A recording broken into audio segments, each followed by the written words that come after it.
NEET 2025 में बहुत सारे मेजर चेंजेस किए जाने वाले हैं, जिसके बारे में मैं इस वीडियो में आपको बताने वाली हूँ। और इन चेंजेस को आप बहुत अच्छी तरह से समझ लीजिए, क्योंकि इनमें से कुछ चीजें ऐसी है जिनका पता आपको थ्रू दी नोटिफिकेशन ही पता चलेगा, और कुछ चीजें ऐसी है जो मैं आपको बताने वाली हूँ, जिसे आपको अपने प्रिपरेशन में इन्फ्यूज करना है, जो आपको कंपटीशन में एक बहुत तगड़ा, बहुत ही बढ़िया एक ब्रेक थ्रू देने वाला है।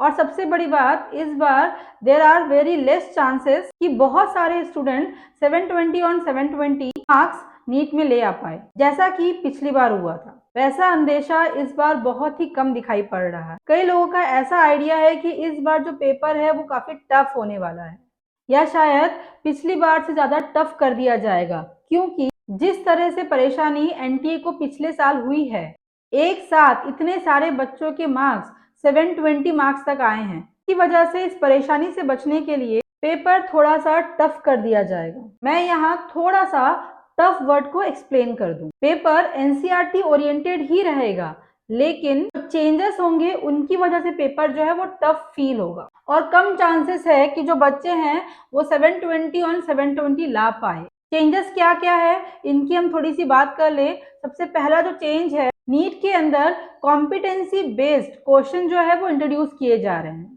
According to new education policy, जितने भी कॉम्पिटेटिव एग्जाम्स है और इंक्लूडिंग बोर्ड एग्जाम्स भी, इनमें अब कॉम्पिटेंसी बेस्ड क्वेश्चन जो है वो इंट्रोड्यूस किए जाने हैं। ईयर टू ईयर ये जो कॉम्पिटेंसी बेस्ड क्वेश्चंस है, इनका जो नंबर है, परसेंटेज है, वो बढ़ता हुआ ही जाएगा। 2 साल पहले तक कॉम्पिटेंसी बेस्ड जो क्वेश्चंस थे वो नीट में ना के बराबर आते थे, या फिर हर सब्जेक्ट्स में 1 या 2 ही बस आते थे। लेकिन इस बार जो पैटर्न है वो चेंज हो रहा है। इस बार कॉम्पिटेंसी बेस्ड जो क्वेश्चंस है वो हर सब्जेक्ट में ऐसा इंडिकेशन लगाया जा रहा है कि 4 से 5 क्वेश्चन तक आ सकते हैं।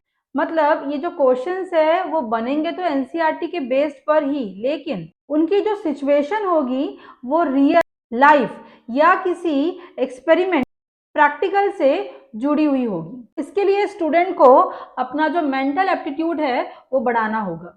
मैं स्ट्रांगली आपको ये सजेस्ट करना चाहूंगी कि फिजिक्स, केमिस्ट्री, बायोलॉजी में जो लैब मैनुअल है एनसीईआरटी का, उसे गो थ्रू करना आप स्टार्ट कर दीजिए, क्योंकि उसके अंदर जो एनसीईआरटी बेसिक के जो एक्सपेरिमेंट्स दिए गए हैं उनके बारे में वहां पे बताया गया है कि किस एक्सपेरिमेंट के अंदर में कौन से ग्राफ होंगे, कौन से सिचुएशन के लिए कौन से एरर्स जो होते हैं वहां पे वो काम करते हैं। ये बेसिक जो है वो आपको समझ में आ जाएगा।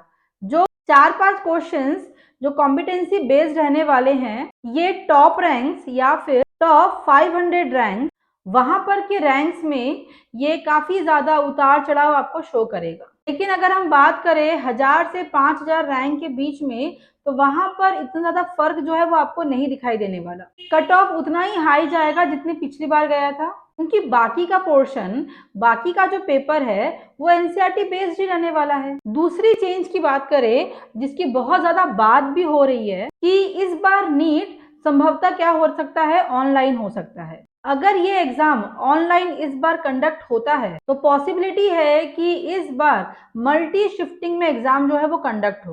मल्टी शिफ्टिंग होने से यहाँ पे सर्टेनली क्या हो जाएंगे, परसेंटाइल में रिजल्ट शो होने स्टार्ट होंगे, और अलग अलग शिफ्ट के अंदर जो क्वेश्चंस के लेवल भी है वो ऑलमोस्ट क्या होंगे, सेम ही होगा। बेंचमार्किंग जो है वो भी सेम होगी, लेकिन स्टूडेंट के लिए ये मैटर करता है कि किस तरीके से इसे मैनेज करता है। अगर हम फर्दर चेंजेस की बात करें, तो अगला चेंजेस है, आई थिंक वो सभी को पता भी है, और वो है जो जेईई मेंस में लास्ट ईयर इंट्रोड्यूस भी किया जा चुका है, कि जो सेक्शन बी में चॉइसेस बेस्ड जो क्वेश्चंस होते थे उन्हें हटा दिया गया है, क्योंकि चॉइसेस क्वेश्चन जो थे वो कोविड टाइम के अंदर स्टूडेंट्स को सहूलियत देने के लिए बनाए गए थे, और उम्मीद है कि इस बार के नीट से भी ये वाले जो चॉइसेस वाले क्वेश्चन है वो शायद हटा दिए जाएंगे। इस बात का पूरा इंडिकेशन है कि पेपर में केवल 180 क्वेश्चंस ही आएंगे। There will be no any choices question. तो अगर चॉइसेस नहीं होंगी तो 720 ऑन 720 लाना एक बहुत बड़ा टास्क बन जाएगा स्टूडेंट्स के लिए। तो इस बार जो कंपटीशन है ये बहुत तगड़ा होने वाला है, कट थ्रोट कंपटीशन रहेगा, लेकिन टॉप लेवल के ऊपर कट ऑफ उतना ही जाएगा जितना कि लास्ट टाइम गया था। सर्टेनली चॉइस कम होने की वजह से ऐसा उम्मीद है जो स्टूडेंट्स है वो रिस्क लेंगे, अपनी गलतियां करेंगे, और साथ ही साथ स्टूडेंट्स का जो मेंटल एबिलिटी है वो ईयर ऑन ईयर क्या हो रहा है, बढ़ता जा रहा है। रिसोर्सेज जो है वो भी बढ़ते जा रहे हैं और इसलिए जो कंपटीशन भी है वो टॉप ऑर्डर के अंदर जो है वो आता जा रहा है। तो देयर आर नो चांसेस कि कट ऑफ जो है वो कम हो। तो स्टूडेंट्स अपने आप को तैयार करना स्टार्ट कर दीजिए।